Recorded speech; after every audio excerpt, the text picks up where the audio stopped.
नमस्कार. Thane daily news मध्ये रंजना पाटील आपले सर्वांचे हार्दिक स्वागत करते. आपल्या शहरातील दररोजच्या ताज्या घडामोडी पाहण्यासाठी आताच आमच्या चॅनलला सबस्क्राइब लाईक जरूर करा. सर्वात पहिले आपल्या मोबाईलवर उल्हासनगर कॅम्प 4 मध्ये लालचक्की परिसरातील रहिवासी अंजना धर्मा रोकडे या महिलेची नातेवाईकानेच बँक अकाउंट मधून 3,42,000 रुपये अजय कृष्णा ब्राह्मणे यांनी आपल्या बँक खात्यामध्ये केले ट्रान्सफर. महिलेने विठ्ठलवाडी पोलीस ठाण्यात गुन्हा केला दाखल. अजय कृष्णा ब्राह्मणे यांनी सांगितले की माझ्यावर गलत गुन्हा दाखल केला गेला. आपण जाणून घेऊया या विषयावर अधिक माहिती अजय कृष्णा ब्राह्मणे यांच्याकडून. चला तर पाहूया ठाणे डेली न्यूज, हमेशा एक पाऊल पुढे. और मेरी माँ का नाम है अंजना रोकड़े।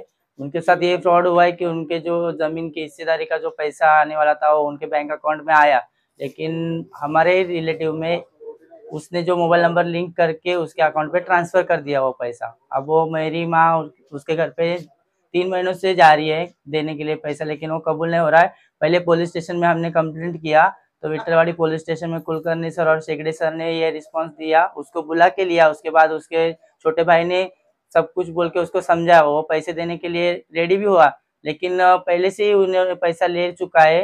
जो भी उसका पैसा था हमने दिया था, लेकिन जिस जमीन व्यवहार का जो काम हुआ है उसका जो जिसने काम किया है उन्होंने हमको चेक द्वारा पैसे दे दिया है, लेकिन ये हमारे पैसे देने के लिए तैयार नहीं है। हमने लास्ट मोमेंट पे कल FIR उनको दिया है।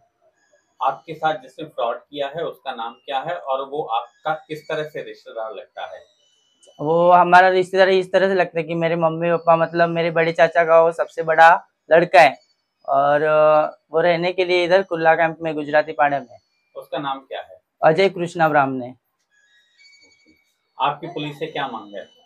पुलिस से ही मांगे हमारी कि जिस तरह हमारा अकाउंट से पैसा गया है उस तरह वो अकाउंट पे आ जाए।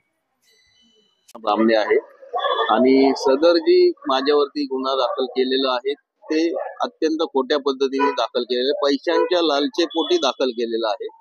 माझी काकू आहे, सख्खी काकू रंजना ब्राह्मणे म्हणून, त्यांचं आणि त्यांची बहीण आहे अंजना रोकडे म्हणून, तर त्यांच्या दोघींचे नाव 7/12 मध्ये होते आणि प्लस त्यांची वहिनी आणि तिच्या 2 मुली, अशी टोटल 5 नाव होती 7/12 मध्ये। आणि ही जी जागा आहे ती 11 गुंठेची होती। ती 11 गुंठे जागा जी आहे ती शहापूर तालुक्यामध्ये ते खर्डीला, जिल्हा ठाणे, तर ही जागा MIDC ने हस्तांतरित केली होती। परंतु या जागेच्या संदर्भात माहिती मिळाल्यानंतर तिथे स्थानिक लेवलचे जे जमिनीचे एजंट होते, त्या एजंट लोकांना माहिती कळताच त्यांनी काय केलं, ह्या सुशिक्षित नसल्यामुळे, यांना लिहिता वाचता येत नसल्यामुळे त्यांनी त्याचा फायदा घेऊन या लोकांकडून त्यांचे सगळ्या सह्या घेतल्या, अंगठे घेतले आणि यांच्या सगळे पैसे त्यांच्या वहिनीच्या अकाउंट मध्ये काढू असं सांगून यांना, म्हणजे ते माहिती पण दिली नव्हती, सगळे पैसे यांच्या वहिनीचे पैसे यांना ते 1-1, 1.5 लाख रुपये फक्त देऊन बाकीचे सगळे पैसे लाटणार होते। तर त्यापासून मी यांना खबर मिळाली, काकूंनी मला सांगितलं असा असा विषय आहे, एजंट लोक असं असं बोलतात। तर मी त्या एजंट लोकांना बाजूला केलं, यांच्या फसवणूक होण्यापासून, मी एजंट लोकांकडून फसवणूक होण्यापासून यांना वाचवलं। त्यांची जी खोटी कागदपत्र दाखल केले होते ते सगळे मी ठाणे जिल्हा कलेक्टर ऑफिस मधून काढले आणि तिथून मी नवीन यांचे कागदपत्र सगळं, पॅन कार्ड, आधार कार्ड, पासबुक, सगळं जे मोबाईल नंबर सर्व मी यांना करून दिलं। त्यासाठी मी 100 फेऱ्या मारल्या, माझ्या खिशातले पदरचे पैसे खर्च केले आणि जेव्हा इथे हे 5 हिस्से होणार होते तेव्हा यांना अंदाजे 5,65,000 काहीतरी रक्कम मिळणार होती। परंतु याच्यामध्ये 5 नावं कशी आहेत, एक माझी काकू आहे रंजना ब्राह्मणे, दुसरी आहे अंजना धर्मा रोकडे, ही काकूची सख्खी बहीण आहे, आणि तिसरं नाव आहे ते त्यांची जी वहिनी आहे कमल रोकडे, आणि 2 मुली आहेत त्यांचं निशिता आणि मनीषा, अशी 5 नावं या 7/12 मध्ये होती। तर 5 नावं होते। तर मी तिथे साहेबांना सांगून याच्यामध्ये यांचा जो बबन रोकडे म्हणून भाऊ होते त्यांच्या अगेन्स्ट मध्ये यांची 3 नावं लागलेली होती। तर मग मी ते सगळं साहेबांना व्यवस्थित समजावून सांगितलं, वंशावळ काढून दिली, तेव्हा जाऊन हे 3 हिस्से झाले। मग ते मोबदल्याची रक्कम यांना अजून वाढून मिळाली। तर त्यावेळेस मी यांना काय केलं, ही माझी सख्खी काकू असल्यामुळे मी यांच्याकडून काही लेखी पेपरवरती घेतलं नाही की माझा जो खर्च होईल तो मला एवढा एवढा द्यावा लागेल, असं काही मी लेखी घेतलं नव्हतं. मी तोंडी बोललो होतो. आधी 5 हिस्से होणार होते, तेव्हा मी यांना बोललो होतो की मी दोघींकडून 1-1 लाख रुपये घेईन आणि प्लस 1 लाख रुपये माझा खर्च घेईन, असं मी यांना स्पष्ट बोललो होतो. असे 3 लाख रुपये मी घेणार होतो. परंतु मी त्यांना हे पण सांगितलं की जर 3 हिस्से झाले तर मी तुम्हाला दोघींना 6-6 लाख रुपये तुमच्या अकाउंट मध्ये राहतील आणि बाकीचे जे वरचे रक्कम येईल ते मी घेईन. परंतु नंतर पैसे आल्यानंतर, अकाउंटला पैसे आल्यानंतर त्यांचे पैसे बघून नियत फिरली. मला पैसे 1ही रुपया नाही मिळाला पाहिजे अशी त्यांनी म्हणजे भूमिका घेतली. त्यामुळे माझ्याकडे त्यांचं अकाउंट सगळं असल्यामुळे, डिटेल्स असल्यामुळे मी माझ्या सेफ्टीसाठी माझ्याकडून ही चूक झाली आणि मी त्यांच्याकडनं अकाउंट मधून 3,43,000 रुपये घेतले होते. परंतु त्यांनी मला मोबदला म्हणून मी कॉम्प्रोमाइज करायला सुद्धा तयार आहे त्यांच्यासोबत. ही रक्कम त्यांची परत द्यायला सुद्धा तयार आहे. तरी पण मी माझा जो किमान खर्च झालेला आहे 1.5 लाख रुपये तेवढे तरी मला द्या अशी त्यांना मी विनंती करत आहे. आणि त्याचा चेक पण दिलेला आहे. परंतु तो चेक त्यांच्या अकाउंटला बॅलन्स शून्य असल्यामुळे तो चेक बाउन्स झालेला आहे आणि त्यांच्या विरुद्ध सुद्धा मी 138C नुसार त्यांना वकिलाची नोटीस पण पाठवली आहे आणि कायदेशीररित्या मी त्यांच्यावर कारवाई करणार आहे.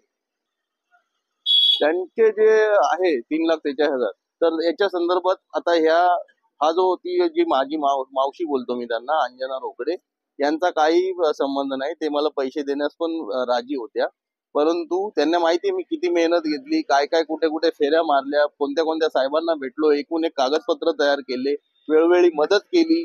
पैसे घरात नसायचे यांना तेव्हा पण मदत केली. त्यांना घरून मी डबा जेवणाचा घेऊन जायचो, पाण्याच्या बाटल्यांपासून सगळं घेऊन जायचो. त्यांचं भाडं तोडं, रिक्षा, कागदपत्रांच्या झेरॉक्स सगळं मी खर्च केला. माझ्या स्वतःचा कामधंदा सोडून माझ्या घराकडे दुर्लक्ष करून मी यांच्यासाठी झटलो आणि यांनी माझ्यावरती असं पैशाच्या लालचेपोटी, ज्या बाईचा पण काही म्हणजे ज्या मावशी आहेत ना त्याही माझ्या विरुद्ध नाहीयेत, परंतु त्यांचा जो मुलगा आहे वैभव ब्राह्मणे म्हणून, याला पैशांची सतत गरज लागत असते. तो पैशांसाठी त्याच्या सख्या आई वडिलांना पण मारझोड करतो येऊन. एक वेळेस तर रात्री पोलिसां विटनेस आहेत, रात्री 12-12:30च्या दरम्यान त्यांनी पेट्रोल टाकून जाळायला सुद्धा घेतलं होतं त्याच्या आईला.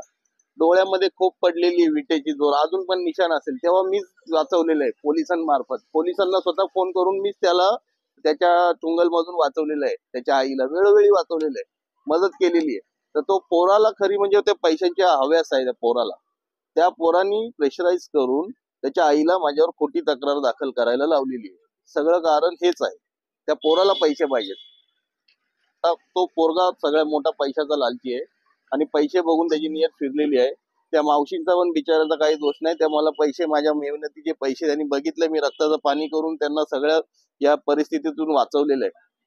आणि ते फसवणूक होण्यापासून जे एजंट लोक यांना फसवणार होते, यांच्या जे जमिनीचा टोटल मोबदला होता त्यांचे फक्त 1.5 लाख रुपये प्रत्येकी देणार होते. त्याचा सगळा पुरावा पण आहे माझ्याकडे, व्हिडिओ रेकॉर्डिंग पुरावा आहे माझ्याकडे सगळा. परत फाईल, जी खोटी फाईल दाखल केली होती ती सगळी फाईलचा रेकॉर्ड सुद्धा माझ्याकडे, सत्य पुरावा माझ्याकडे आहे लिहिलेला. प्लस माझ्या काकूची जबानी सुद्धा आहे की हे आमच्या संमतीनुसारच आम्ही अकाउंट खोललेलं होतं. सगळे कागदपत्र आम्ही आजेला आमच्या संमतीनुसारच करा असं जबाब पण माझ्या काकूनी दिलेला आहे विठ्ठलवाडी पोलीस स्टेशनला. त्याचा लेखी जबाब पण आहे तसं माझ्याकडे.